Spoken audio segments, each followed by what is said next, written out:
ఉగాది శుభాకాంక్షలు ప్రజలకు, మా తెలుగుదేశం పార్టీ కార్యకర్తలకు, మా ఒడెర సోదరులకు సోదరీమణులకు నా ప్రత్యేకంగా ఉగాది శుభాకాంక్షలు తెలుపుకుంటున్నాను.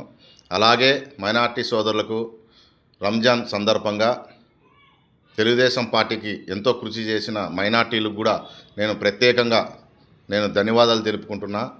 అలాగే రాబోయే శ్రీరామనవమి కూడా, ఎందుకంటే మన ఇండియాలో మన భారతదేశంలో ఈ విధంగా రెండు పండగలు, ఇటు ముసల్మాను ఇటు హిందువులు కలిసి నడుపుకుంటున్న ప్రత్యేకత ఈ మార్చి నెలలో ఉగాది పండగ, రంజాను, శ్రీరామనవమి 3 వరుసగా రావడంలో ప్రతి ఒక్కరికి, నా కార్యకర్తలకైతేనేమి, తెలుగుదేశం పార్టీ నాయకులకైతేనేమి, మంత్రులకైతేనేమి, ముఖ్యమంత్రులకైతేనేమి, నారా చంద్రబాబు నాయుడుకైతేనేమి, లోకేష్ బాబుకైతేనేమి ఉగాది, రంజాను, శ్రీరామనవమి శుభాకాంక్షలు తెలుపుకుంటున్నా.